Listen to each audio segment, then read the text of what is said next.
हरि ओम।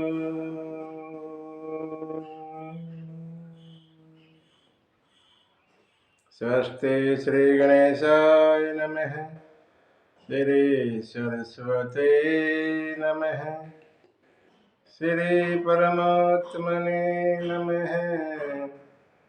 श्री जानकी वल्लभो विजयते। श्री राम कथा रस रसिक प्रभु श्री शंभुनाथ हनुमान। प्रेम सहित आसन धरहूँ सुनहु कथा कहुगान। यत्र यत्र रघुनाथ कीर्तनं तत्र तत्र कृतमस्तकाञ्जलिं बाष्पवारि परिपूरणलोचनं मारुति नमत राक्षसान्तकम्। चरित रघुनाथस्य शतकोटि परमेस्तरम् एकैकं धरं पुंसां महापातकनाशनम्।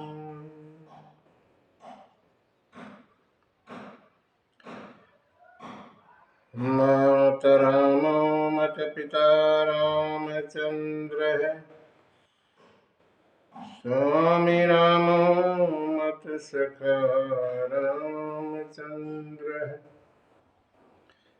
सर्वसं मे रामचन्द्रो दयालु नान्यं जाने नैव जाने न जाने।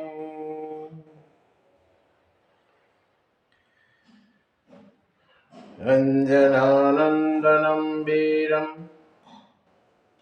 जानकी शोकनाशनं कपिशमक्षहन्तारं वन्दे लङ्काभयङ्करम्।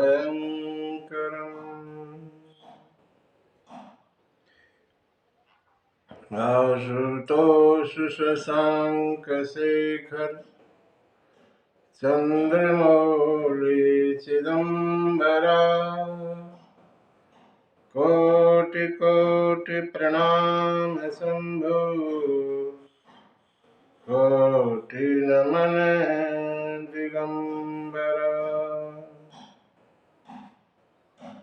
श्री तुलसीदास के पद कमल बारंबार नमः। कथा कहूँ रघुनाथ की श्री हनुमत होत सहाय।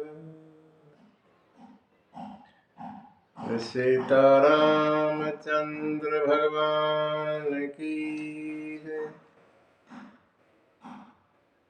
हनुमान जी महाराज की जय।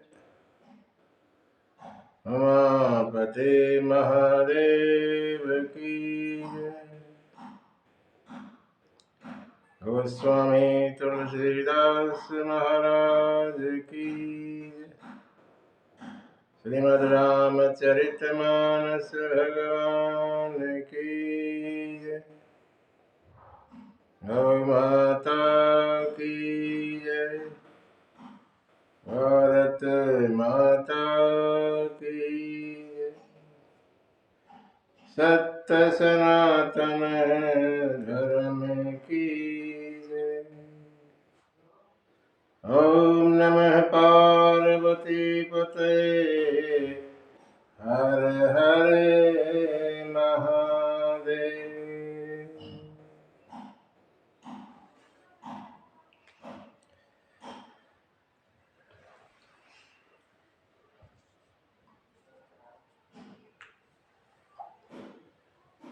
एक बार फिर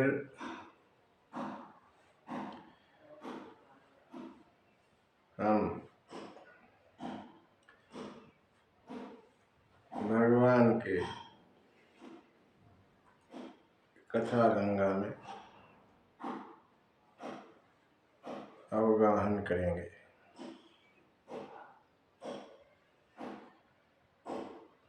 कथा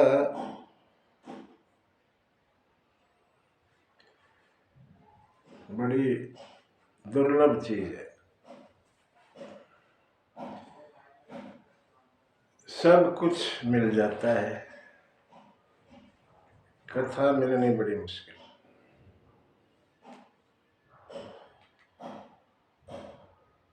पुण्य पुंज बिनु मिल ही न संता, गोस्वामी कहते हैं। जन्मों जन्मों के पुण्य जब इकट्ठे हो जाते हैं तब सत्संग मिलता है। सत्संग से पुण्य नहीं होता, पुण्य तो पहले हो चुके हैं तभी तो सत्संग मिलेगा। जब तक पुण्य नहीं होंगे पूरे तब तक सत्संग मिलता ही नहीं। तो कोई कहेगा कथा सुनने से पुण्य होगा, नहीं, पुण्य तो पहले कर चुके हैं। पुण्य अगर ना करते तो कथा मिलती ही नहीं, पुण्य तो हो चुका। कहते कथा पाप पुण्य दोनों को हरती है।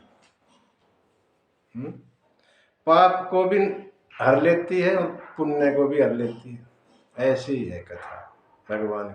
फिर कुछ पाप पुण्य का हिसाब नहीं रहता, खत्म।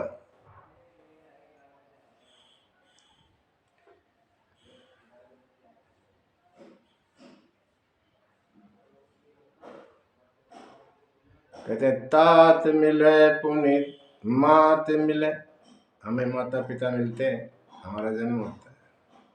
तात मिले पुनि मात मिले, सुत पुत्र सुत भ्रात मिले, भाई भी मिल जाता है। युवती सुखदाई, अच्छी पत्नी पति भी मिल जाता है।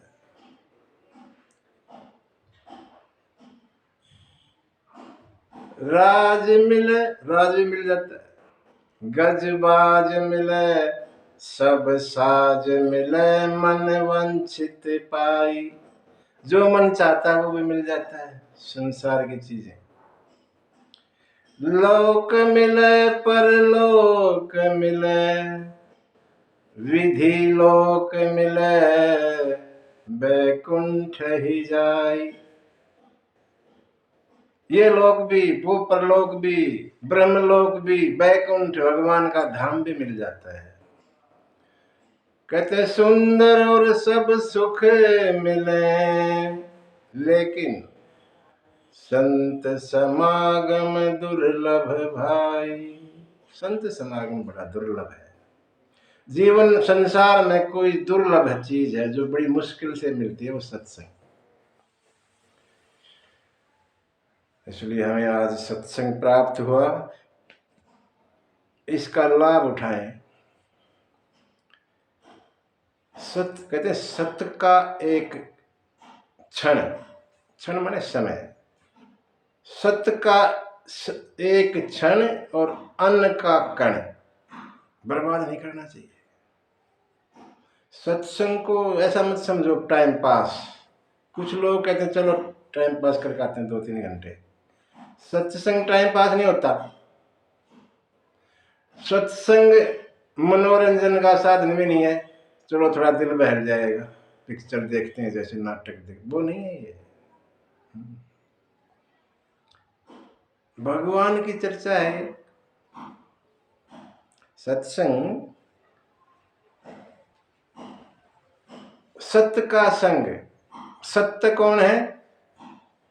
सत्य तो एक ही है, सच्चिदानंद रूपाय।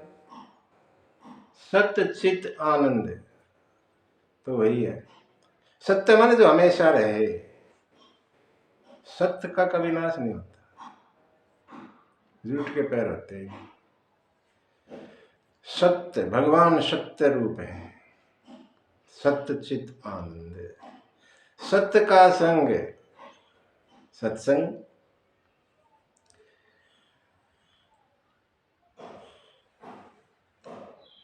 इससे पहले कि हम कथा शुरू करें तो याद रखें हम थोड़ा, कितनी भी देर सुनो, जरूरी नहीं कि 3 घंटे बैठे हम, 4 घंटे बैठे ना, 10 मिनट ही बैठो, लेकिन जब आकर बैठ गए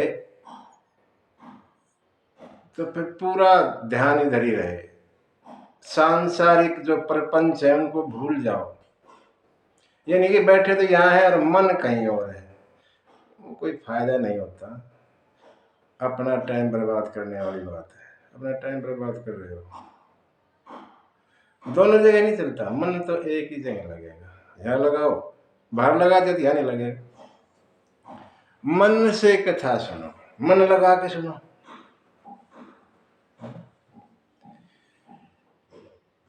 कुछ लोग पीछे बैठ जाते हैं और गप्पे मारते हैं, नहीं, लास्ट वाले जो बैठते हैं समझते हैं हम नजर नहीं आ रहे, किसी को बातें करते रहते हैं। वो तो देख रहा है जिसकी कथा सुन रहे हो, जिसकी कथा हो रही हो तो देख ही रहा है मेरी कथा सुनने, और मार रहे हैं दुनिया भर के गप्पे। नहीं, कथा को बिल्कुल मन लगा के सुने और फिर उसका फल मिलेगा। ऐसा नहीं है कि ऐसी होता है। कथा का फल सीधा तुरंत मिलता है।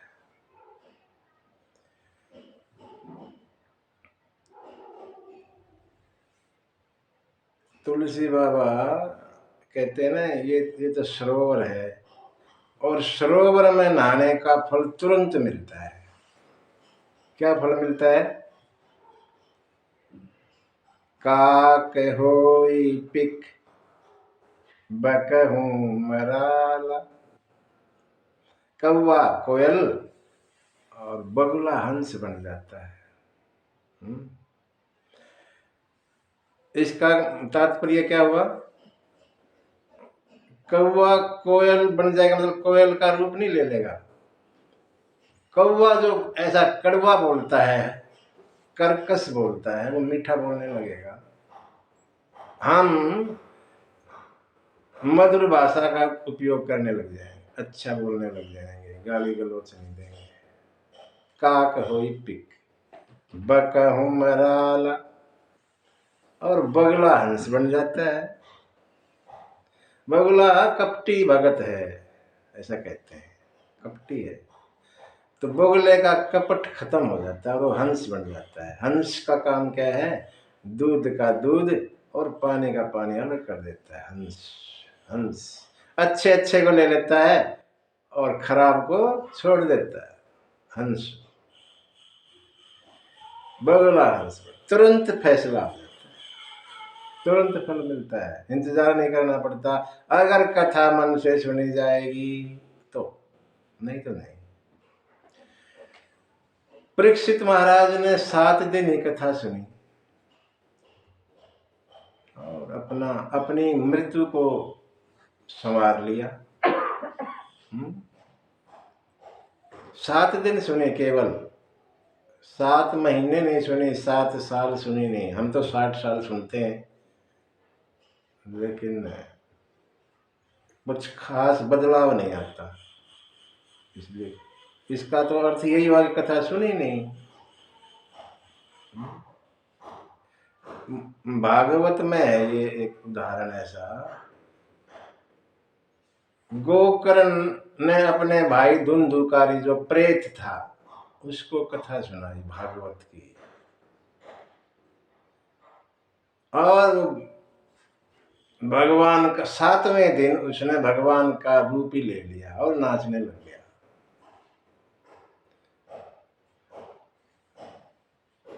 भगवान का विमान आया लेने उसको, चलो हमारे धाम में।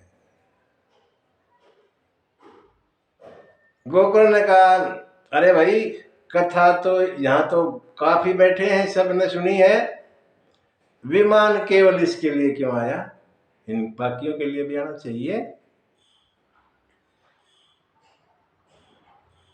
तो उन्होंने कहा बैठे तो इतने सारे हैं लेकिन किसी ने सुनी नहीं, सुनी केवल इसने, धुंधुकारी ने सुनी, इसलिए इसी के लिए विमान आया। और कहते हैं फिर बाद में दोबारा जब कथा हुई सब ने सुनी अच्छी तरह मन लगा कर, और सबके लिए विमान आया। कथा मन से सुने। कथा के क्रम को हम शुरू करें तो जिस ग्रंथ का आसरा ले रहे हैं उसका नाम है रामचरितमानस। इससे पहले ऐसा नाम नहीं दिया गया, रामायण नाम देते थे। रामायण, वाल्मीकि की रामायण, अध्यात्म रामायण, अलग अलग, जिसने लिखी उसका नाम, उसकी फला की रामायण, अगस्त की रामायण। रामचरितमानस ऐसा नाम पहली बार आया।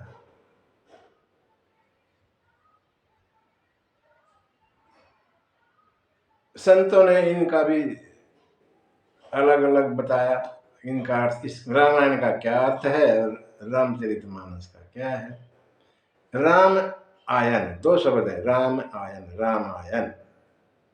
आयन माने घर, भवन, मंदिर। जहां राम का मंदिर वो रामायण है। और रामचरितमानस राम के चरित्रों का सरोवर, मानस माने मानसरोवर, सरोवर जो भी, तालाब। फर्क क्या हुआ फिर? बोला मंदिर में तो ना साफ सुथरे नहा धो के, थोड़ा साफ कपड़े पहन कर, मैले वाले कपड़े नहीं, साफ कपड़े पहन के जाते हैं। मंदिर में जाओगे तो साफ होके जाना पड़ेगा। पूजा पाठ हम मंदिर में जाते थोड़ा साफ होके जाते हैं। लेकिन सरोवर में तो कोई जरूरी ना आके जाए, वहां तो नहाने के लिए जाते हैं, वहां साफ होने के लिए जाते हैं, पवित्र होने के लिए। सरोवर तो गंदे को भी पवित्र कर देता है, सरोवर। लेकिन मंदिर तो वही साफ सुथरा होके जाना पड़ेगा पहले से ही, ऐसा फर्क है।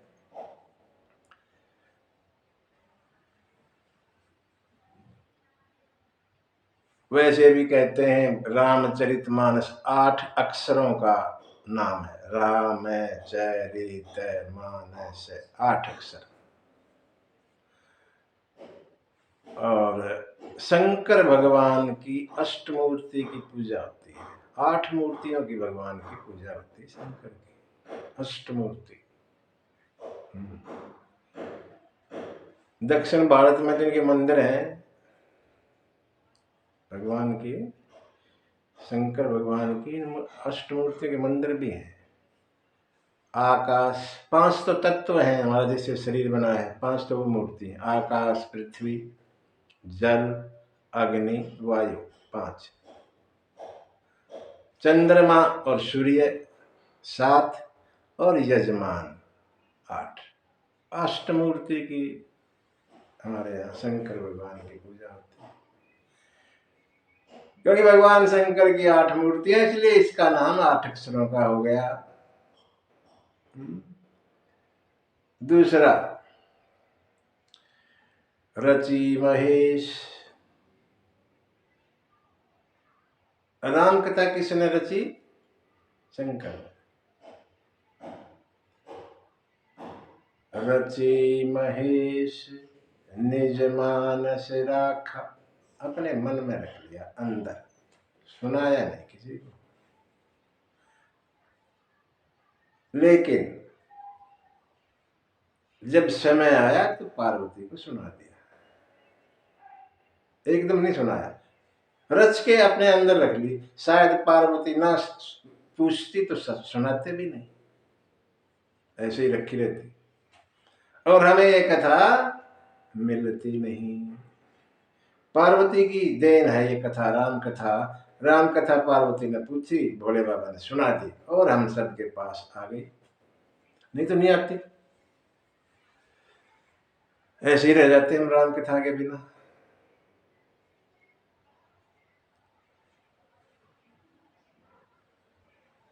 शंभु की न यह चरित सुहावा। भगवान शंकर ने चरित्र को रचा,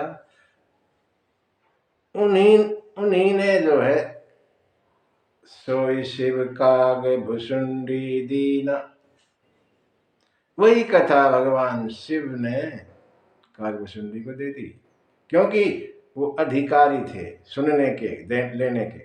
राम भगत थे वो, और भगत को कथा मिलनी चाहिए। राम भगत अधिकारी चीना,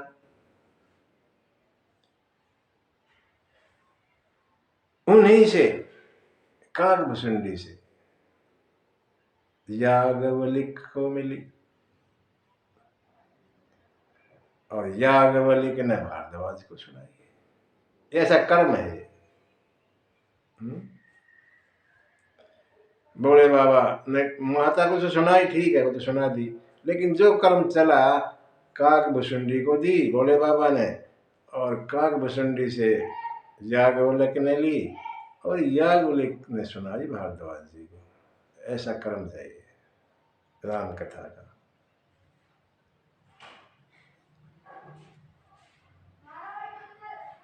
रामचरितमानस 7 कांड है, नाम मालूम होंगे, फिर कह देते हैं।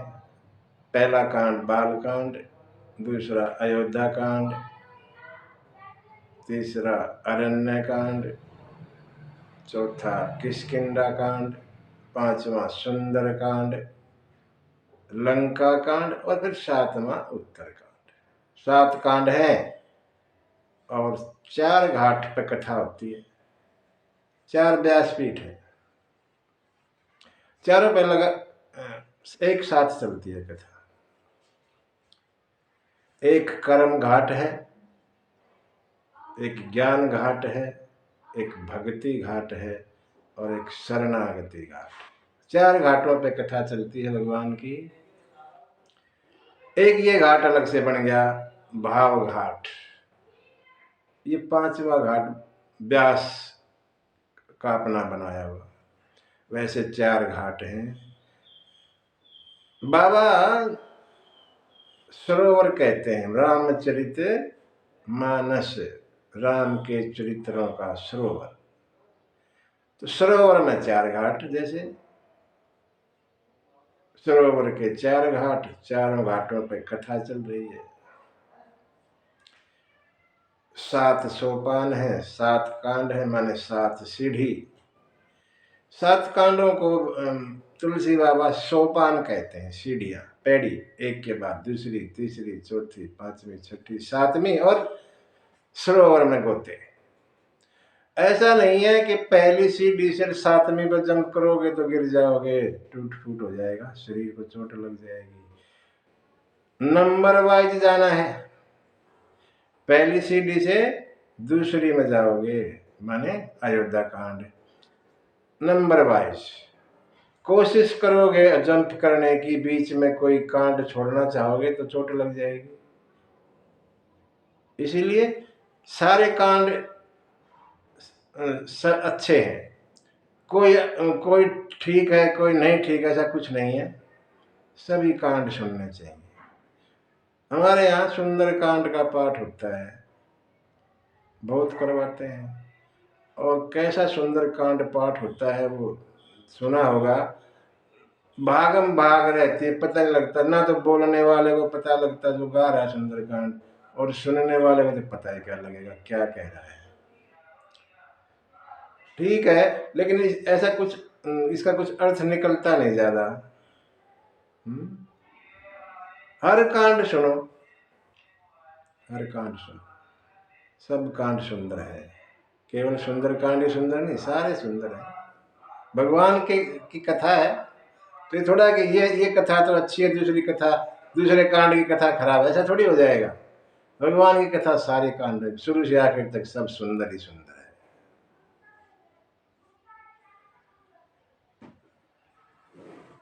चार घाट बताए, कर्म घाट। देखो, कर्म माने आपको पहले कर्म करना पड़ेगा। सबसे पहले क्या है? कर्म करोगे। इंसान की प्रवृत्ति हो बिना किए रह नहीं सकता, कुछ न कुछ करेगा। अगर सो रहा तो सोना भी एक काम है, सोना भी तो काम ही है। बिना किए ये जीव रह नहीं सकता। कोई भी जीव बिना काम किए नहीं रह सकता, इसलिए कर्म उसका स्वभाव है, कर्म करना, करता है। अब कैसे कर्म करता है अलग बात है, लेकिन करता है। जैसे करेगा वैसा फल मिलेगा। कर्म प्रधान वशिष्ठ मुनि कहते, कर्म प्रधान विश्व करी राखा, जो जस करहि सो तस फल चाखा। जैसा करेगा वैसा फल मिलेगा। कर्म प्रधान, कर्म घाट है पहला। जैसे हम कर्म करेंगे, कोई भी काम करेंगे, उस काम के बारे में ज्ञान होगा। कोई भी काम करते हैं उसके बारे में जानकारी मिलती है हमें। पहली दफा करते हैं, थोड़ी अड़चन आएगी, दूसरी बार उसको अच्छी तरह करेंगे, तीसरी बार और अच्छी तरह करेंगे, ज्ञान हो जाता है। तो कर्म घाट पर प्रयागराज में, प्रयागराज है कर्म घाट। एक मुनि याज्ञवल्क्य महाराज दूसरे मुनि भारद्वाज को कथा सुनाते हैं, यह कर्म घाट। और जैसे कर्म किया, ज्ञान हुआ, तो कथा पहुंच गई ज्ञान घाट पर। ज्ञान घाट जो है कैलाश पर्वत पर है, जहां भोले बाबा माता पार्वती को कथा सुनाते हैं। और जैसे ही हम किसी के बारे में जानते हैं, किसी काम के बारे में या कुछ आदमी के बारे में भी, उससे हमारे प्रेम बढ़ता है, प्रेम हो जाता है उससे। बिना जाने नहीं होता, बिना जाने प्रीति नहीं होती, जानना पड़ता है। जैसे ही जाना, प्रेम हो गया, भक्ति। तीसरा घाट जो है भक्ति घाट है, जहां काग भुसुंडी पक्षीराज गरुड़ को सुनाते हैं कथा। नील पर्वत पर, आजकल नेपाल में है नील पर्वत, वहां कथा सुनाते हैं, भक्ति घाट। और चौथा घाट है शरणागति। गोस्वामी तुलसीदास महाराज काशी में गंगा नदी के किनारे 80 घाट पर अपने मन को कथा सुनाते हैं और गंगा जी को सुनाते हैं। ऐसे 4 घाट। कर्म करोगे ज्ञान होगा, ज्ञान से भक्ति और शरणागति। ऐसा कर्म चलता है जीव का। किसी भी घाट से जाओ और सरोवर में 7वां सीढ़ी पार करके और गोते मारो, नहाओ, खूब कथा निरंतर सुनो। जैसे नहाना निरंतर है, भोजन भी निरंतर है, ऐसे कथा भी निरंतर सुननी चाहिए। एक बार सुन दिया छुट्टी नहीं ना, कुछ नहीं होता। निरंतर सुनो। कथा ऐसी चीज है, हम कुछ भी करते हैं, कुछ भी खाते हैं, कुछ भी खरीद के ले आते हैं, कोई चीज, जल्दी ही उससे मन भर जाता है, बस बहुत हो गया, अब नहीं। और रोजाना आपको कोई रसमलाई खिलाया जाए, तंग हो जाओगे। क्या कुछ और भी होना चाहिए खाने का। कथा भगवान की ऐसी है, कितना भरता नहीं, पेट नहीं भरता, अघाता नहीं आदमी, अगर मन से सुनते हो तो। ये बात है मन से सुनने वालों की। जो मन से ना सुनते वो तो छिके रहते हैं पहले ही। जो भी कथा को मन लगा के सुनेगा, उसका कभी मन भरेगा ही नहीं। वो कहेगा और सुनाओ ना, अभी कहाँ जा रहे हो, और सुनो, और सुनो, और सुनो। ऐसी चीज है, कभी पेट भरता ही नहीं, मन भरता ही नहीं सुन सुन के। दुनिया में सिर्फ एक ही यही चीज है, बाकी सबसे मन भर जाता है। अपने प्रिय जो हमें बहुत प्रिय लगते हैं उससे मन भर जाता है एक दिन।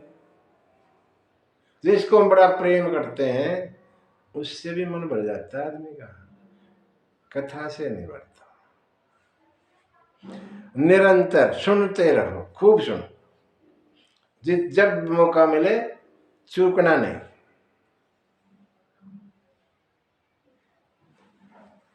कथा को आगे लें, कथा क्रम कथा में जाएं तो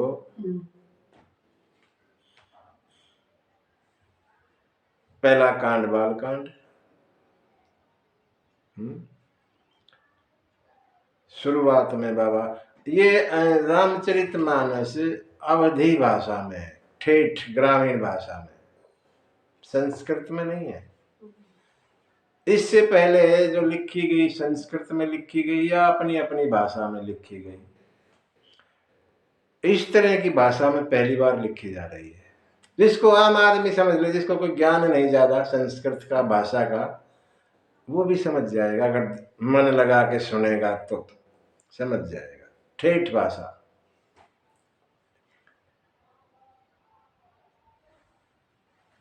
जिस भी कांड की बाबा शुरुआत करते हैं ना, शुरुआत में मंगलाचरण करते हैं और श्लोकों से मंगलाचरण करते हैं। श्लोक संस्कृत में है, किसी कांड में 2 श्लोक, किसी में 3 श्लोक, ऐसे उनसे मंगलाचरण करके फिर आगे अपनी अवधी भाषा में कथा चलती है। चौपाइयों के रूप में है, ज्यादा चौपाई ही चौपाई है, बीच बीच में सोठा दोहा छंद थोड़ा रस देने के लिए दे रखे हैं, अदरवाइज चौपाई है।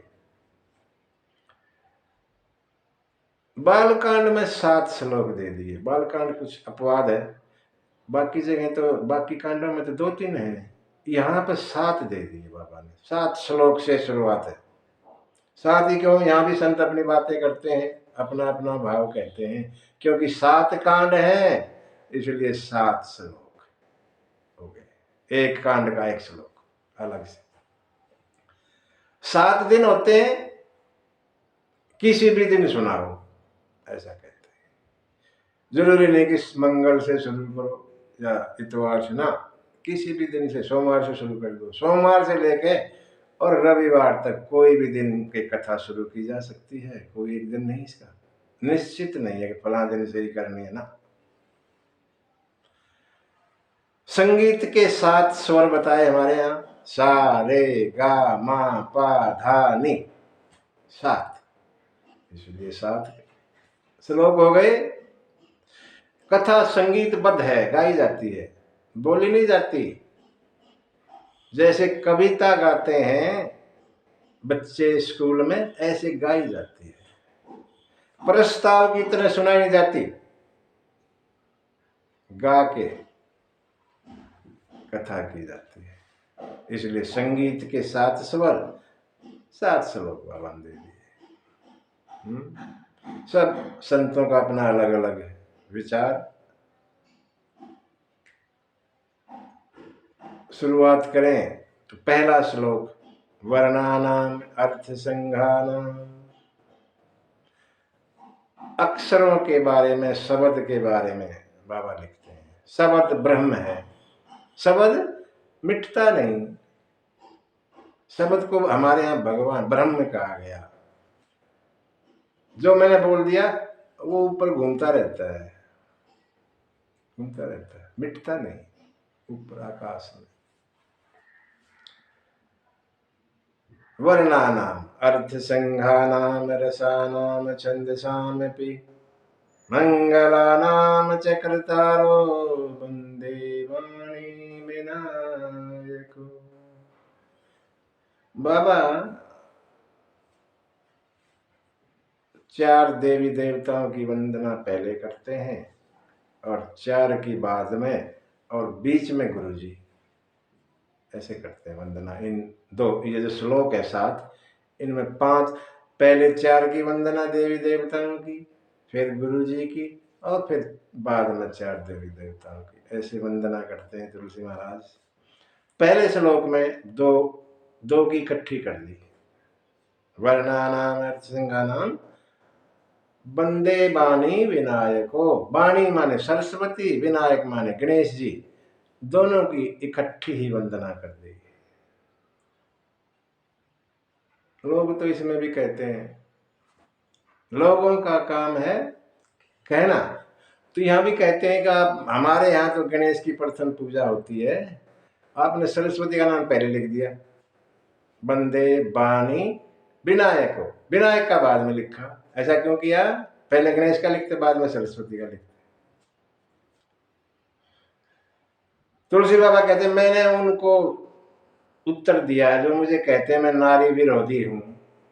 तुलसी बाबा को नारी विरोधी कहते हैं, नारियों से विरोध करते हैं बाबा, ऐसा इल्जाम लगता है बाबा पे। उनके लिए जवाब है मेरा ये, देखो पहले नारी को वंदन करता हूं, जो मुझे कहते हैं नारी विरोधी हूं मैं, पहले तो नारी की वंदना की है, बाद में गणेश की है। वैसे भी वंदना कैसे की जाएगी वाणी बताएगी, सरस्वती माता बताएगी ना क्या कहना है अपने वंदना में। इसलिए पहले जानो क्या कहना क्या है, फिर गणेश की पूजा करो। पता ही नहीं क्या पूजा करनी है, गणेश की पूजा करोगे कैसे? वाणी की देवी है सरस्वती माँ। दो की करी, दूसरे श्लोक में फिर दो की इकट्ठी करते हैं। भवानी शंकर वंदे श्रद्धा विश्वास रूपी, याभ्याम विधान पश्यन्ति सिद्धा स्वांत सत्मेश्वरम। भवानी शंकर की, पार्वती माँ और शंकर भगवान की पूजा इकट्ठी की, वंदन किया। कौन है? श्रद्धा विश्वास रूपिण। भवानी और शंकर किसका रूप है?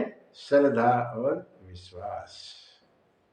पार्वती माता श्रद्धा है और शंकर जी विश्वास। श्रद्धा और विश्वास का जब मिलन होगा तो राम प्रकट हो जाएंगे, इसके बगैर नहीं होंगे। जब तक श्रद्धा विश्वास नहीं होगा, कहते हैं बाबा हमारे अंदर भगवान है, सब कहते हैं हमारे भगवान तो अंदर है, वो दिखते नहीं क्योंकि श्रद्धा विश्वास नहीं है। जब तक श्रद्धा और विश्वास नहीं होगा, जो अंदर बैठा वो भी नहीं दिखता, दूसरा तो दिखेगा क्या? इसलिए जब तक श्रद्धा और विश्वास से कथा नहीं सुनोगे, यहाँ बुद्धि का लेना देना नहीं है। भगवान की कथा में बुद्धि का प्रयोग कभी मत करना, अपने दिमाग का। बुद्धि माने दिमाग, यहाँ दिमाग नहीं चलता, यहाँ चलता श्रद्धा और विश्वास। अगर बुद्धि का प्रयोग किया तो माया में लपेटे जाओगे, घेर लेगा। भगवान की माया, अच्छा आ जा, फिर अपना दिमाग लगाता है, फिर आ जा, फिर माया घेर लेती है और संसार के चक्कर में पड़ जाता है। श्रद्धा विश्वास से, जैसे श्रद्धा विश्वास मिले ज्ञान, ज्ञान माने राम, ज्ञान राम ही ज्ञान है, ज्ञान का जन्म हो जाता है। बाबा पहले हम सुनेंगे, शंकर की कथा सुनाते हैं। कथा तो राम की है, लेकिन शंकर की कथा पहले सुना दी। क्यों? पहले श्रद्धा और भक्ति को मिलाओ, तब भी तो राम आएंगे, नहीं तो नहीं आएंगे। इसलिए शायद किसी और रामायण में ये प्रसंग नहीं है, शंकर वाला प्रसंग, शंकर पार्वती वाला वाल्मीकि रामायण में तो है ही नहीं, और में भी नहीं है। ये तुलसी बाबा की नई वो है खोज, यहां दे दिया।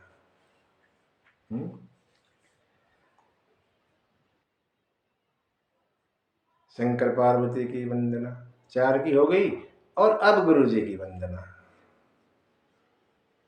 वंदे बोधमहे नित्यम शंकर गुरु रूपिणम। शंकर रूपी गुरु की वंदना की। गुरु कैसा हो? शंकर भगवान जैसा। शंकर भगवान में क्या खास बात है? लिखा, यम आश्रितो वक्रोपी चंद्र सर्वत्र वंदते। जिसके आश्रय पे, जिसके सिर पे टेढ़ा चंद्रमा भी वंदनीय हो गया, पूजनीय हो गया, पूजा होती है। टेढ़ा दूज का चांद पतला सा टेढ़ा ऐसे होता है, मुड़ा। वो टेढ़ा पूजनीय हो गया। ऐसा गुरु चाहिए जो दुष्ट बच्चा है उसको भी ठीक कर दे, ऐसा गुरु चाहिए। ऐसे गुरु तो शंकर है, शंकर जैसा गुरु, उसकी मैं पूजा वंदना करता हूं। और चौथे श्लोक में फिर दो की। चौथे श्लोक में सीताराम गुणग्राम, सीताराम गुणग्राम पुण्य अरण्य विहारिणो वंदे विशुद्ध विज्ञानो कवीश्वर कपीश्वरो। चौथे श्लोक में फिर दो की, वाल्मीकि की और हनुमान जी की। कौन है वाल्मीकि और हनुमान जी? जिन्होंने भगवान के चरित्रों को अपनी आंखों से देखा, ऐसे हैं दोनों। विशुद्ध विज्ञान, विज्ञानी है, खुद देखा है। एक कवियों में पहले है, वाल्मीकि से पहले कोई कविता किसी ने नहीं लिखी। दुनिया में सबसे पहले कवि वाल्मीकि, इससे पहले कोई कवि नहीं हुआ दुनिया में। आदि कवि कहते हैं, आदि माने पहले, पहला वाला कवि, आदि कवि। एक कवियों में श्रेष्ठ और एक कपियों में श्रेष्ठ, बंदरों में श्रेष्ठ हनुमान, दोनों की वंदना करते हैं। और उसके बाद जो है वंदना करते हैं जिनकी ये कथा है, उद्भव स्थिति संहारकारिणी, कलेश हारिणी, सर्वश्रेष्ठ करीम सीता, न तो हम राम वल्लभा। सीता माता कौन है? सीता इस जगत को पैदा करने वाली, इसका पालन करने वाली, इसका संहार करने वाली। जगत को बनाती है, उसका पालन करती है और संहार करती है, तीनों का। कलेश हारिणी, हमारे सब कलेश दूर कर देती है। सर्वश्रेष्ठ करें, हमेशा हमारा भला करती है। सीता राम की प्रिया, और उनकी मैं वंदना करता हूं, बाबा तुलसी कहते हैं। छठा श्लोक भगवान राम के बारे में है। जिनकी सत्ता से ये जगत सत्य लगता है। कैसे सत्य लगता है? जैसे रस्सी में सांप का भान होता है। रस्सी अंधेरे में पड़ी हो, अरे सांप, कूद के पड़ते है तो रस्सी, लेकिन कुछ समय के लिए सांप लगती है, फिर टॉर्च वोर्च जलाएंगे, लाइट करेंगे, अरे रस्सी है। ऐसे ही उनकी सत्ता में ये जगत पूरा सत्य प्रतीत होता है तो झूठा, लेकिन सच्चा लगता है। ये जगत सच्चा नहीं है, ये रोजाना बदलता है, डेली रोजाना बदलता है। जो हम कल थे वो आज नहीं है। एक दिन कम हो गया हमारी, उसका मैं कहा एक दिन ज्यादा जी लिए। परिवर्तनशील है ये, जो पीछे था वो आज नहीं है, बदलता है, झूठा लेकिन सत्य लगता है। ये मेरा, वो मेरा, ये मेरा घर, ये मेरा पुत्र, ये मेरा पति, ये मेरी पत्नी, ये मेरे वो, ये मेरी फैक्ट्री, कुछ नहीं, कुछ भी नहीं, लेकिन मेरा। मेरा माने माया, मैं और मेरा, माया। ऐसे श्री राम की वंदना की, सबकी वंदना करके, और 7वें श्लोक में बताते हैं तुलसी बाबा मैंने ये क्यों लिखी और क्या है ये जो मैं रामचरितमानस लिखी, क्या है ये और क्यों लिखी, ये बताते हैं। क्या कहते हैं? नाना पुराण निगमागम सम्मत यद रामायणे निगदितं कवचिदन्तोऽपि स्वांत सुखाय तुलसी रघुनाथ गाथा भाषा निबंध मति मंजुल मातनोति।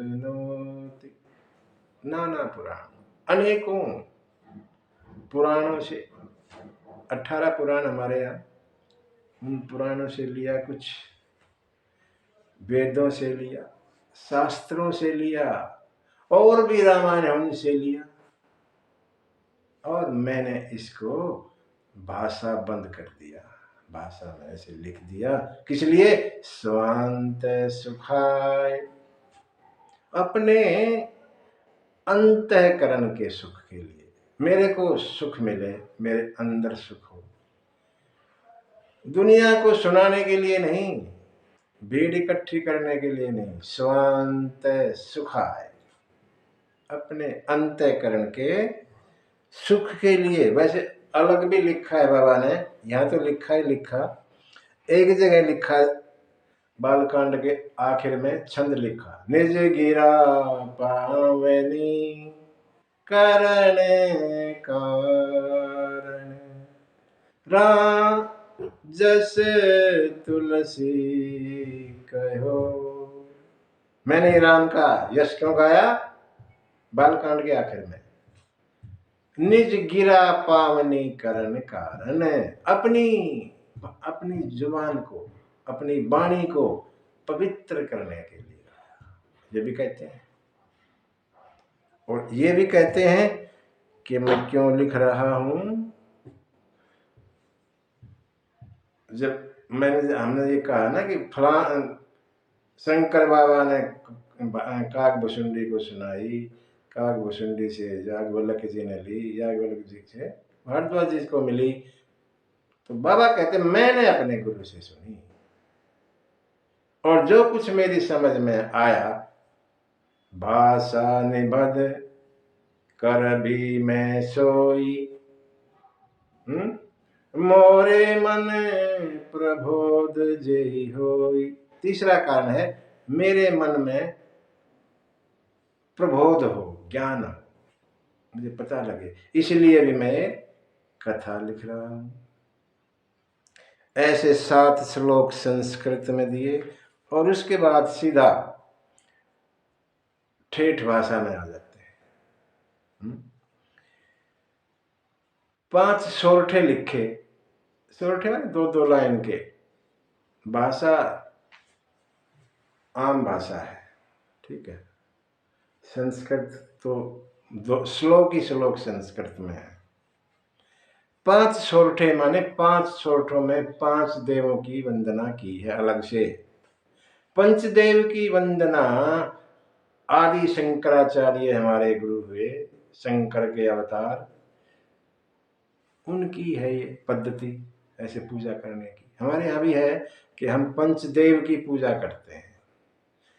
गोस्वामी वैष्णव हैं, भगवान राम के भगत हैं, वैष्णव हैं, तो कोई जरूरी नहीं कि वैष्णव एक शैव की बीच में बात लेके आए। आदि शंकराचार्य शैव है, शिव भगत है, लेकिन उस समय क्या था, जब तुलसी बाबा जब थे, आज से 400-500 साल पहले, उस समय ऐसे खींचातान थी आपस में। राम वाले भगत अपने आप को बड़ा मानते थे, शंकर वाले अपने आप, उनकी आपस में खींचातान थी। और बाबा तुलसी ने देखा ये खींचातान तो ठीक नहीं, हमारे धर्म के लिए, हिंदुत्व के लिए तो ठीक नहीं ना ये। ठीक है वो माने, लेकिन वैसे तो एक ही है सब। उसी चीज को ध्यान में रखते हुए बाबा ने आदि शंकराचार्य की बात को भी रखा, पंचदेव की पूजा के लिए भी यह वंदना की है, पांचों देवताओं को। पंचदेव कौन कौन पूजे जाते हैं हमारे यहाँ? सबसे पहले गणेश जी। गणेश जो है विवेक के, बुद्धि के देवता हैं, गणेश की पूजा। सूर्य भगवान प्रकाश ऊर्जा के स्रोत हैं, सूर्य भगवान की। विष्णु जो सर्व जगह व्यापक हैं, विष्णु भगवान की। शंकर भगवान की जो कल्याण का रूप है, शिव जी महाराज। और दुर्गा शक्ति, जो शक्ति की बातें होती हैं वो दुर्गा माता। ऐसे 5 की हम पूजा करते हैं, जो आदि शंकराचार्य ने चलाया। 5 सोठे हैं, ऐसी भाषा में है वो। जो सुमिरित सिद्धि होई, गणनायक करिवर वदन। करम अनुग्रह सोई, बुद्धि राशि गुण गण, शुभ गुण सदन। ऐसे गणेश की वंदना। मूक होई बाचाल, पंगु चढ़ाई गिरिवर गहन। जासु कृपाल सो दयाल, द्रवहु कलिमल दहन। नील सरोरु श्याम, तरुण अरुण बारिज नयन। करम सुमधुर धाम, सदा क्षीर सागर शयन। कुंद इंदु समदेह, उमा रमन करुणा अयन। जाहि दीन पर नेह, करहु कृपा मर्दन अयन। 4 सोरठों में 5 देवी देवताओं की या 5 देवों की वंदना की। और जो 5वां सोरठा रह गया, 5 सोरठे लिखे ना, 4 में 5 की तो देवियों देवताओं की कर दी, 1 सोरठा बच गया।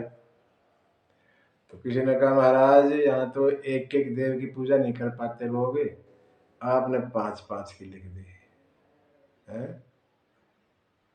ये जीव ना शॉर्टकट चाहता है हर चीज। बोला कुछ ऐसा बताओ ना जिससे एक में ही 500 का काम हो जाए, ऐसा कुछ बताओ, है ना। तो बाबा कहने लगे फिर गुरु की वंदना करता हूं।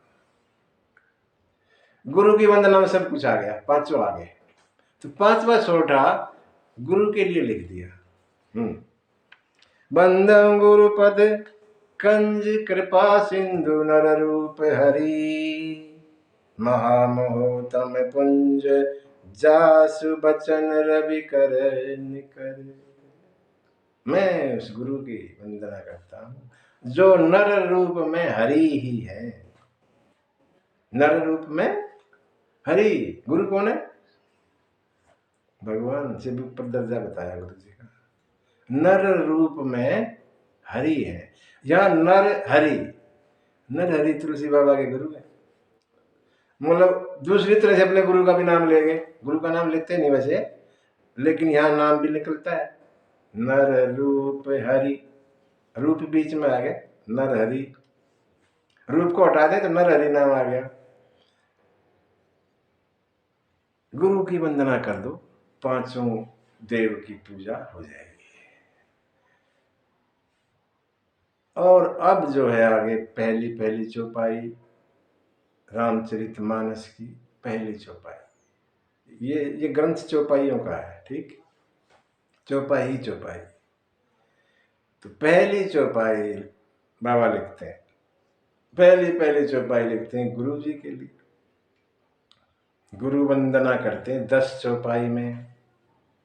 10 चौपाइयों में तुलसी बाबा गुरु की वंदना करते हैं। पहली चौपाई, बंदम गुरु पद, पद में परागा। बंदम गुरु पद, पद में परागा। सुरुचि सुबास, सरस अनुरागा। सुरुचि सुबास, सरस अनुरागा।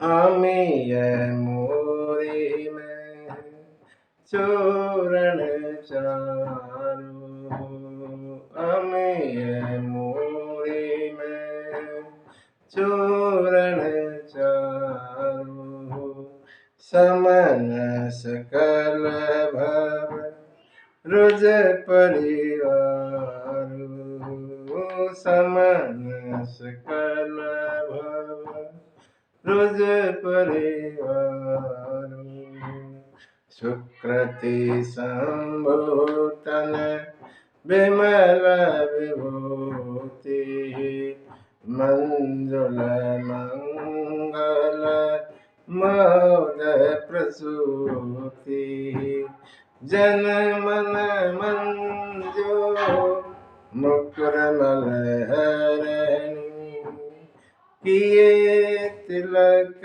गुण गण बस करनी श्री गुरु पद मणि गण ज्योति सुमिरत दिव्य दृष्टि होती गलन महोतम स्वस प्रकाशु बड़े भाग उर आवहि जासु उघरहि बिमल बिलोचन के मिटहि दोष दुख रजनी के सुजहि राम चरित मणि मानिक गुप्त प्रगट जह जो जय खानिक अंधं गुरु पद में परागा सुरुचि सुभाष सरस अनुरागा। गोस्वामी गुरु की महिमा को जानते हैं, गुरु ही से क्या हो गए अच्छी तरह जानते हैं, इसलिए पहले सबसे पहले गुरु की वंदना की चौपाई, गुरु के नाम समर्पित की पहली चौपाई, और पहले ही नहीं 10 चौपाई गुरु रज की वंदना करते हैं।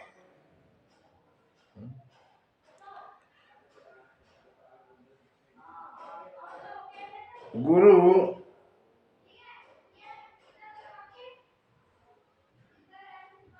कोई जरूरी नहीं कोई आदमी हो ना, गुरु आदमी होना जरूरी नहीं है, और गुरु को आदमी समझो भी मत, गुरु तत्व है। गुरु को आदमी समझना अपराध है, आध्यात्मिक अपराध हो जाएगा, धार्मिक अपराध हो जाएगा। गुरु को आदमी मत मानो। हमारे यहाँ तो गुरु को पता साक्षात पर ब्रह्म,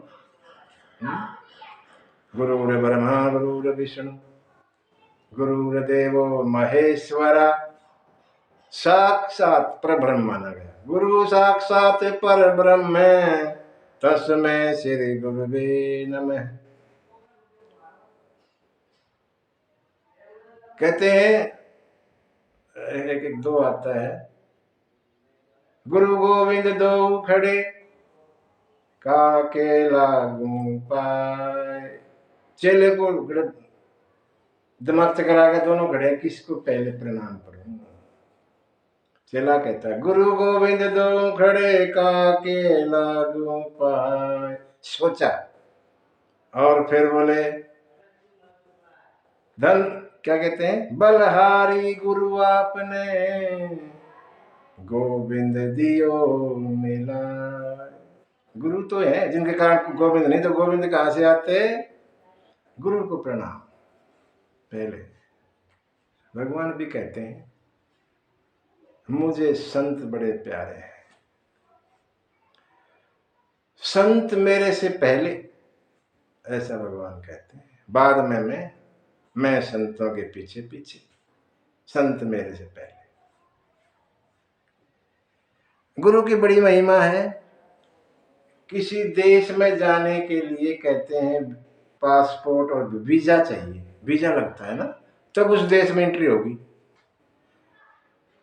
तो भगवान के पास जाने के लिए भी वीजा चाहिए, वो वीजा गुरु है। गुरु के बगैर भगवान के पास नहीं जाया जाता। जब तक गुरु नहीं, कहते तब तक जीवन शुरू ही नहीं, ऐसे चला जाता। बिना गुरु के जीवन ऐसे। गुरु हमारे जीवन में जैसे जन्म लेते हैं गुरु शुरू हो जाता है। माता सबसे पहले गुरु हमारी, बिना गुरु के कुछ होता ही नहीं ना। यहाँ जैसे ही बाहर आएंगे इस दुनियादारी में, गुरु तैयार। दुनिया का दुर्लभ ज्ञान जो कहीं नहीं मिलता, वो माँ के पास मिलता है हमें। तो बिना गुरु कुछ नहीं है। हर कदम पे गुरु की जरूरत पड़ती है। बड़े हो जाएंगे, स्कूल में जाएंगे, वहां गुरु। जवान हो जाएंगे, शादी ब्याह, वहां भी गुरु की जरूरत पड़ती है। और जो हम गुरु अपना मानते हैं, किसी से मंत्र लिया, वो अलग गुरु। गुरु कोई इंसान नहीं होता, जीव नहीं है, तत्व है।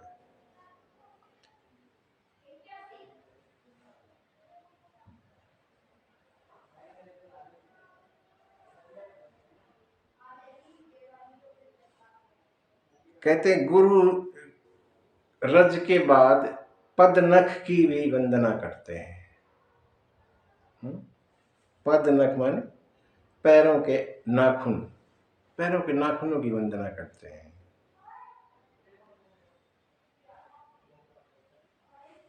नाखूनों की वंदना किसे क्या है? हमारे यहाँ ये लिखा है, श्री गुरु पद नख मणिगण ज्योति। जो गुरु के पद के नख है, नाखून है, वो मणि है, मणि। और मणि को हमारे यहाँ भक्ति कहते हैं। मणि भक्ति है।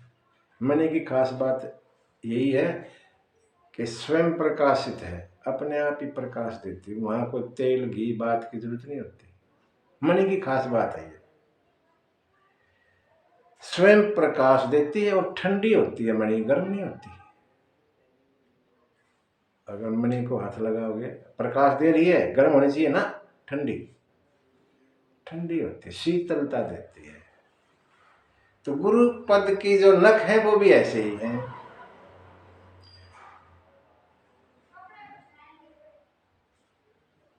जैसे ही प्रकाश होता है, दिव्य दृष्टि मिल जाती है। अंदर अंदर अंधेरा है कहते हैं, वहां जैसे ही प्रकाश होगा, वो हमारे मोह रूपी जो अंदर अंधेरा है उसको हटा देगा। जैसे ही अंदर का अंधेरा दूर होगा, अंदर के जो दो नेत्र हैं वो खुल जाएंगे। अंदर के नेत्र कौन से? ज्ञान और वैराग्य ऐसा कहते हैं। ये नेत्र तो संसार को देखने के लिए है, इनसे भगवान के दर्शन नहीं होते। हमारे सामने अगर भगवान आ जाए, हम मानेंगे नहीं, क्योंकि इन नेत्रों का भरोसा ही नहीं भगवान है। सामने भगवान खड़े हो जाए तो हम मानते नहीं, कहां से तुम भगवान बेकार ऐसे फालतू।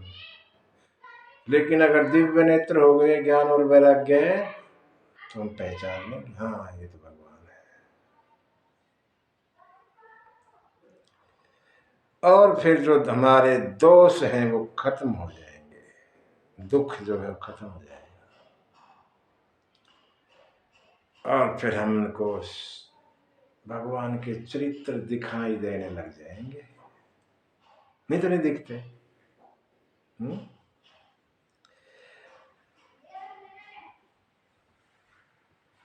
गुरु पद रज को तुलसी बाबा कहते मैं इसकी अंजन बना लेता हूं, अंजन काजल, और अपनी आंखों से अपनी आंखों को इस काजल से साफ करता हूं और फिर जो है राम कथा कहता हूं। ऐसा कहा।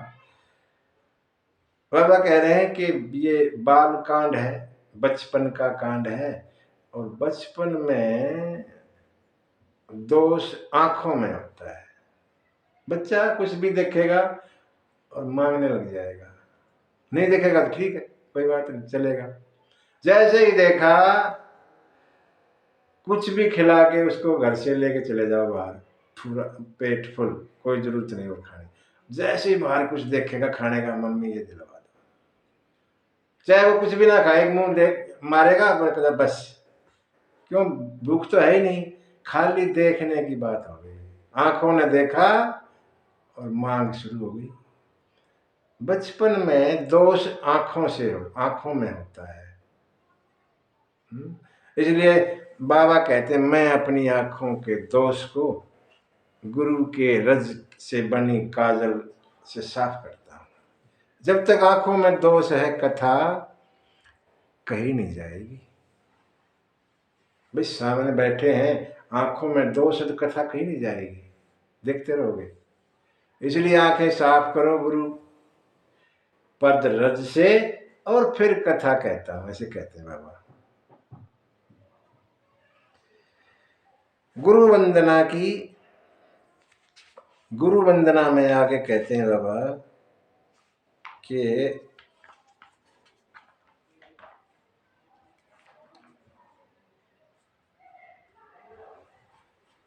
गुरु को ना कुम्हार की संज्ञा दी। गुरु कुम्हार, कुम्हार क्या करता है? घड़ा बनाता है, मटका। और कैसे बनाता है ये पता होगा? ऐसे ही गुरु करता है। गुरु कुम्हार, शिष्य कुंभ। कुंभ माने घड़ा, शिष्य जो है, चेला जो है, घड़ा है। और घड़ी घड़ी काढ़े खोट, उसको पीट पीट के, जैसे कुम्हार उस मटके में खोट दूर करता है, कहीं से ज्यादा हो, कहीं से पतला हो, कहीं मोटा हो, टेढ़ा मेढ़ा, वो पीट पीट के बाहर से उसके खोट दूर कर देता है। और कैसे करता पता है? भीतर से सहारा दे, एक हाथ अंदर रहता है उसका, कुम्हार का। ऐसे नहीं पीटता बाहर से, अंदर से, भीतर से सहारा दे, बाहर मारे चोट। बाहर से चोट तो मारता है, लेकिन अंदर से सहारा भी कभी टूट ना जाए। ऐसे ही गुरुजी है, बाहर से डांटता है, लेकिन पता है अंदर से कोमल होते हैं, अंदर से कठोर नहीं होते हैं गुरुजी, बाहर बाहर से दिखावटी, ताकि चेले को सुधारा जा सके। ऐसे गुरु होते हैं।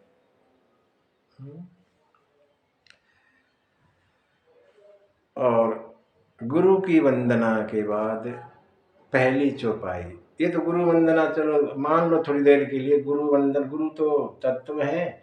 उन चौपाइयों को अगर हम भूल जाएं, अगर दुनिया की बात करें, दुनिया में जितने भी इंसान हैं, उनमें से किसी की पहले वंदना की या पहले चौपाई जो लिखी, वो लिखी ब्राह्मणों के बारे में, क्षत्रिय के बारे में, वैश्य शूद्र के बारे में नहीं लिखी, ब्राह्मणों के बारे में लिखी। और कहते हैं बाबा, वंदहूं प्रथम महिषुर चरण, मोहजनित संशय सब हरे। मैं जो है पहले ब्राह्मणों को प्रणाम करता हूं, उसके बाद साधुओं को, संतों को, असंतों को भी प्रणाम करते हैं बाबा। है? साधु संतों को प्रणाम किया, ये तो समझ में आ गया। दुष्टों को भी, खल असंत सबको प्रणाम करते हैं। और प्रणाम करते करते कहते हैं, सिया राम मैं सब जग जानी, करहूं प्रणाम जोड़ जुगे मैं सबको सीताराम जान के, जितने भी 84 लाख योनियां हैं सबको सीताराम जानता हूं और सभी को प्रणाम करता, सभी को प्रणाम किया, कोई नहीं छोड़ा। बोला बाबा संतों की तो बात समझ में आई, जो दुष्ट हम लोग किस लिए कर रहे हैं? बोला दुष्ट जो है पता नहीं कब बीच में अड़चन डाल देंगे, इसलिए इनको खुश रखो। सबको प्रणाम किया, कोई छोड़ा ही नहीं पीछे। इतनी वंदना की, कहते वाल्मीकि ने वंदना नहीं की, सीधी कथा शुरू कर दी। वाल्मीकि ने अपनी रामायण में वंदना नहीं की, जैसे बाबा ने की, यहाँ तो 50 पेज में कर दी। अगर वंदना को हम ठीक तरह से गाएं ना तो 2 दिन वंदना के लिए चाहिए, 3-3 घंटे का 2 दिन, इतनी लंबी चौड़ी वंदना। बीच बीच में कुछ कहते कथा शुरू करूंगा और फिर वंदना शुरू कर देते हैं, कथा शुरू करता हूं और कथा शुरू करने के बजाय फिर वंदना शुरू कर देते हैं, हट हट के वंदना क्रम। तुलसी बाबा वाल्मीकि के अवतार है, ठीक है, और कहते हैं जो वाल्मीकि से छूट गया, जो वाल्मीकि ने नहीं किया बाबा ने किया, तुलसी ने वहां वंदना नहीं की, यहां पूरी कर दी, उनकी भी कसर काट दी और अपनी भी कर दी डबल। जो वाल्मीकि में रामायण में थोड़ा लिखा है ना, वहां ज्यादा, यहां ज्यादा लिखा गया है। जो वहां ज्यादा लिखा गया वाल्मीकि जी द्वारा, तुलसी बाबा ने उसको थोड़ा सा लिखा, ऐसा है दोनों में, दोनों रामायणों में कुछ बातें या नहीं है, कुछ आगे पीछे भी है, ठीक। ऐसे बाबा ने सबकी वंदना की और कहते हैं फिर अयोध्या की भी वंदना की, दशरथ महाराज की वंदना की, जनक महाराज की परिवार सहित वंदना की, तीनों भाइयों की और हनुमान की। हनुमान को भाइयों के साथ लगा दिया, क्यों? ये 5वें पुत्र हैं हनुमान को 5वां पुत्र माना जाता है, वो अलग नहीं होते, साथ ही भाइयों के साथ। महावीर बिनवउ हनुमान, हनुमान के साथ महा लगता है हमेशा, महावीर, महावीर बिनवउ हनुमान, राम जासु जस आप बखान। जिन्होंने, जिसका यश भगवान राम ने खुद गाया, उन हनुमान की वंदना करते हैं। दुनिया में देव हजारों हैं, बजरंग बली का क्या कहना। हनुमान जी महाराज दुनिया में, ये जो है ना कलयुग के नहीं, चारों युग प्रताप तुम्हारा, सभी युगों में, सतयुग में भी, त्रेता में भी, द्वापर में भी और कलयुग में भी। दुनिया में देव हजारों हैं, बजरंग बली का क्या कहना। दुनिया में देव हजारों हैं, बजरंग बली का क्या कहना। उनकी शक्ति का क्या कहना, उनकी भक्ति का क्या कहना। ये 7 समंदर पार गए और गढ़ लंका में कूद गए। रावण को डराना क्या कहना, लंका को जलाना क्या कहना। दुनिया में देव हजारों हैं, बजरंग बली का क्या कहना। जब लक्ष्मण जी बेहोश हुए, संजीवनी बूटी लाने गए। पर्वत को उठाना क्या कहना, लक्ष्मण को बचाना क्या कहना। दुनिया में दे हजारों है, बजरंग बली का क्या कहना। दुनिया में देव हजारों है, बजरंग बली का क्या कहना। हनुमान जी की वंदना करते हैं तुलसी बाबा। संत कहते हैं अगर हनुमान ना होते तो कोई भी ना होता।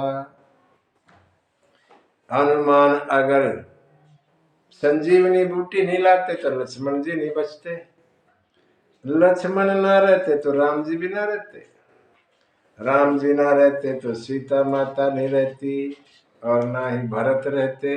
इसलिए हनुमान नहीं होते तो कोई भी नहीं होता। तो आज यहीं तक, बाकी अगले सत्र में। सीताराम चंद्र भगवान